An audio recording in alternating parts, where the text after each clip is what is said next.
Hello and welcome. In this video, I'm going to be sharing my 5 recommendations for some entry-level horror movies for those of you who out there kind of are interested in the genre but aren't quite ready for the full horror yet. So let's get started.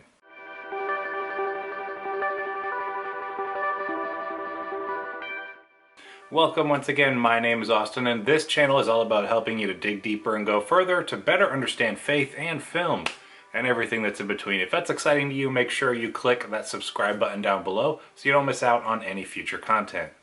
As I mentioned, and as you probably know from the title of this video will include my 5 recommendations for some entry-level horror movies for you and horror noobs out there who are curious about the genre but aren't quite sure where to start as far as if something's just too much in the genre, but you're looking for that nice entry point.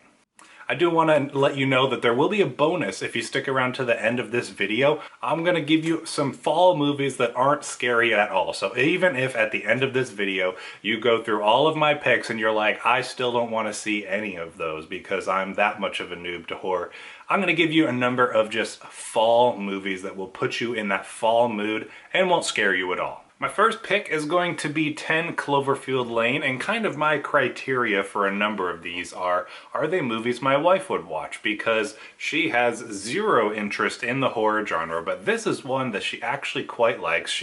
I showed her both of this movie and the first Cloverfield movie. She liked this one a good bit more. What's really cool about this one is it's kind of a very contained film. Most of it takes place in kind of one general area of a couple different rooms and a bunker, and essentially this woman wakes up after a car accident in this bunker with this man who tells her that he saved her from both the accident and this apocalyptic event that took place, and they need to stay down there to be safe. And there's also another man down there who tells a similar story of what happened to him. And so it's really interesting kind of cat and mouse movie of trying to figure out where the truth is, where the lies might be, and just figuring out what the heck is going on. It's a really cool, really intense movie. Like I said, it doesn't fully go into the horror genre, but it does some really cool seed planting moments where you can kind of see where it would lean into those themes, and it has some really interesting twists along the way. Next, we have the movie Jaws. Now, Jaws is really interesting because it's probably the least horror-like movie on this list, but at the same time, it very much is a horror movie. So it's really interesting because this was the movie that essentially created the summer blockbuster. So there's not many horror movies out there that are going to also hold that title of summer blockbuster. So what's really cool about this movie is it has those tense, scary moments with the shark in the water, all of these scary things of the POV shots in the water, all the blood, that kind of stuff. It's all there, but at its core, Jaws is a bit more of kind of an adventure movie of putting this team together to figure out what the shark is doing, go chase it down and kill it. So while it does fully embrace its kind of horror elements, it also very much leans into, like I said, the blockbuster aspects,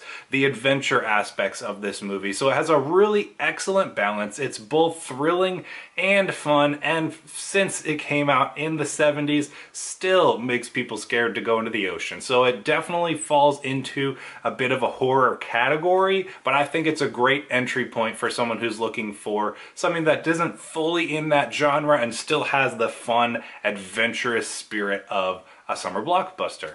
And next we have one of my favorite movies from the year 2020, and that is The Invisible Man. The Invisible Man is another really awesome kind of combination because the story is somewhat, not necessarily basic, but it's very straightforward. It has some really interesting themes as far as domestic abuse, but it also really much leans into kind of a sci-fi that kind of theme as well. So it's really cool the way, again, kind of like Jaws, it balances these different themes and aspects of the film. So throughout the story, you're following Elizabeth Moss' main character as she escapes from an abusive relationship. The man that she was with mysteriously commits suicide, and then she begins being haunted essentially by this invisible entity that she believes to be her ex-boyfriend. And so you get to follow her along this really thrilling, exciting journey. Like I said, it very, very much leans into its horror themes, but at the same time, there's such an interesting story and character study with her character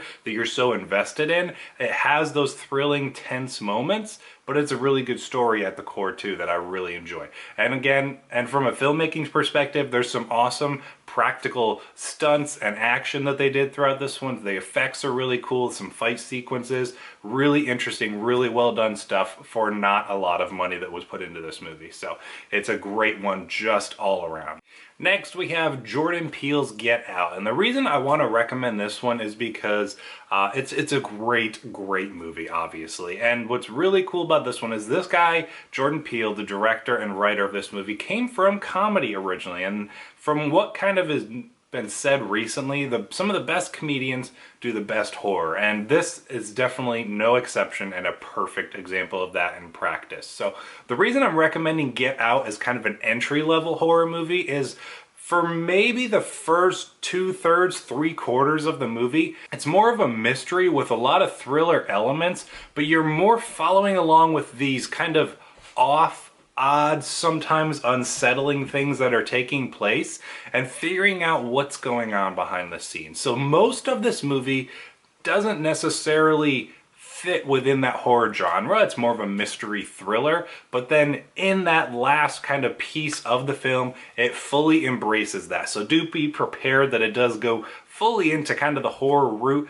especially towards the end of the film, but I think for the majority of it being more of a mystery drama thriller, and it has some kind of dark comedy elements to it as well. There's a lot of really interesting social commentary. It's a very smart, thought-provoking movie. So that's why I want to recommend it, because there's so much more to it than just the cookie-cutter horror aspects that are in the movie that I think it's worth checking out if you're someone who's kind of looking for that entry point into the horror genre. And lastly, we have one that I would probably say is my go-to recommendation for people who are looking for an entry point into the horror genre. That is John Krasinski's A Quiet Place. Now, technically, A Quiet Place and A Quiet Place Part 2 could fit into this entry here, but I just figured we'd start with the first one, because if you're looking for that entry point, you kind of want to watch the first movie before you watch the sequel. So what's awesome about these movies is they really took their time to make sure they had a great atmosphere and world for you to explore. You are just following along with this family throughout, and where the most tense elements come of this movie is just the pure moments of silence, that there's a lot of silent kind of dread and tension that you're feeling throughout. It's very tense and exhilarating, that's going to keep you on the edge of your seat, while at the same time there's just this there's many beautiful moments with this family of interactions with them as a whole, interactions with father-daughter, mother-daughter, father-son, that kind of thing. There's all these interesting conversations and moments that take place throughout the movie that just make it really heartwarming, while at the same time being a really intense post-apocalyptic horror movie. So it's really cool in that, again, like a common theme throughout much of the movies I'm recommending here, has a good balance of fully embracing the horror aspects of this film, but also not forgetting to put drama, character at its core. And that's why many of the movies on this list, including this one, fall into that entry-level horror category for me. I do have one bonus pick that I would like to include here, and that is Scary Stories to Tell in the Dark. This came out just a couple of years ago. I picked it up on Black Friday and watched it for the first time last year, and really liked it. I thought it was really good. It was really cool because it's one of those like PG-13 horror movies, and the reason I didn't include this on the official list is because it very much is a horror movie, but it has really great kind of fall atmosphere, tone, aesthetic. So if you're just looking for something that's going to kind of fit that mood, you're definitely going to get it from this movie. There are some pretty creepy, scary elements to this one, as like I said, it's fully in the horror genre. But I think it's really cool because it has some producing credit from Guillermo del Toro, who's very much known for his monsters. And so there's some really cool practical stuff with the costumes and effects that are in this movie. So like I said, this isn't necessarily on the baseline of entry level, but it's just that kind of step above that would be, if you're looking for something that is straight horror, this would be another good starting point.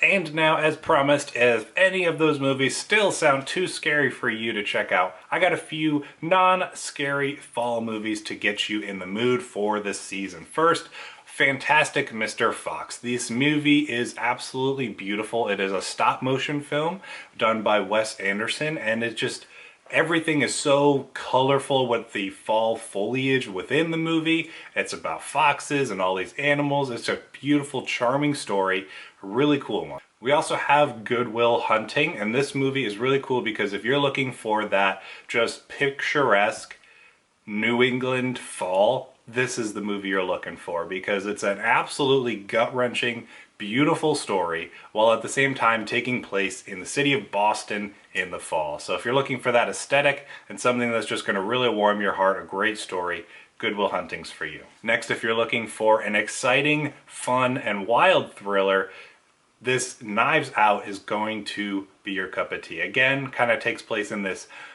country home in the fall. All of the tone is right there for you, and while at the same time being an exciting, really fun murder mystery. And then lastly, you can't go wrong with a classic. I have the Peanuts Holiday Collection, so off of that I would recommend A Great Pumpkin Charlie Brown and Charlie Brown Thanksgiving. You can't go wrong with any Peanuts classic, so if you're looking for something that's not even scary at all, check these or any of those other movies out. So that wraps up this video, and then again, you will notice I got double videos coming at you this week. So I got this one coming out first, and then regular posting time, so Friday afternoon, I'll be putting up a video of me watching the movie Trick or Treat for the first time. I am checking out a couple more horror classics this year, so I don't do reactions in the typical sense of the video. I just give my thoughts before and after watching the movie, but it's still a fun time. So this year I'm checking out Trick or Treat and The Thing for the first time. So if you want to check those out, make sure you click that subscribe button so you don't miss out on them, and I will see you in the next video.